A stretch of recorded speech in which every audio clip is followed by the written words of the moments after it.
For years, fans had clamored for a third Ghostbusters movie, and until 2016, we had never gotten it. Before we had that film, we had Ghostbusters, the video game, on 360, PS3, and PC. Now, around the time this game came out, Dan Aykroyd went on record as saying this was essentially Ghostbusters 3, and frankly, he wasn't far off. Aykroyd, Bill Murray, Harold Ramis, and Ernie Hudson all returned to lend their voices, along with plenty of familiar music, set pieces, just about everything that made Ghostbusters what it is today. And would you just look at it? Ghostbusters the video game takes the actors and makes them look almost exactly like they did in the original films, as do the Ghost and the Proton Packs, arguably better in these cases. Plenty of small details are around to give the game the feel of the 1990s, like old Doritos logos and arcade games that adorn the firehouse. The game plays in a third-person perspective, so you're running alongside all four other Ghostbusters throughout the game. In terms of animation, the CGI cutscenes look downright amazing.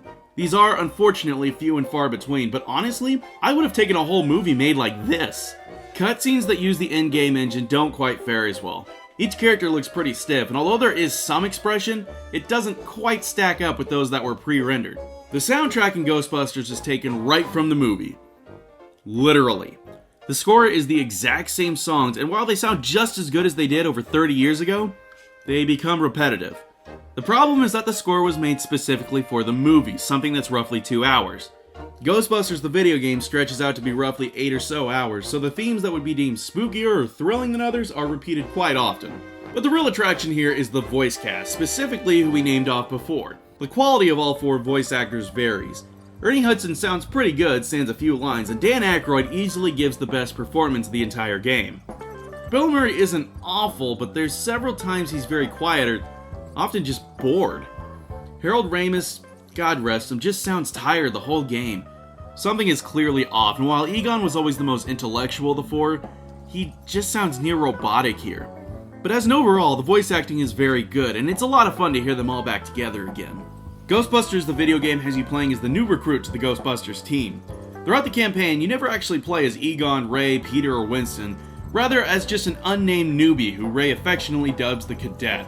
The choice to do so might sound kinda odd at first, but as the game progresses, new gadgets are introduced like the PKE meter and the spirit guide. Slowly, the game builds an illusion of being a Ghostbuster, while being a ton of fun.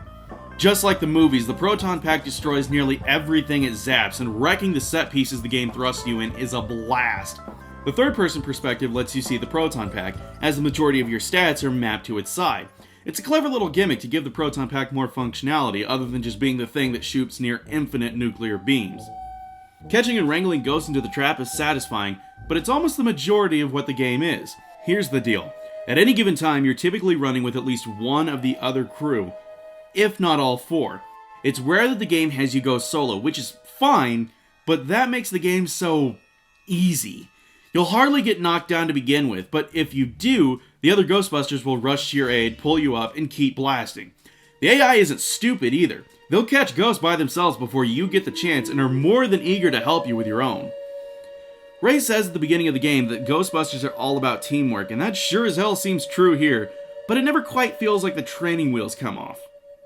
Really, the only other complaint might be the story itself.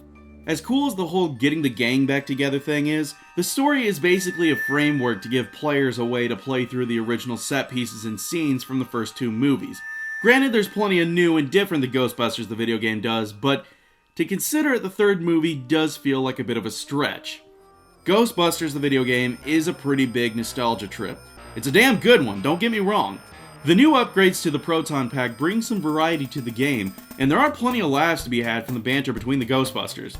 Hell, there's even a few moments that are kind of scary if you can believe it. There are some clear misses and a few notes that it doesn't quite get right. But as an overall package, Ghostbusters the video game is a solid title that any Ghostbusters fan should treat themselves to. Especially if you want to see the original team back together just one last time.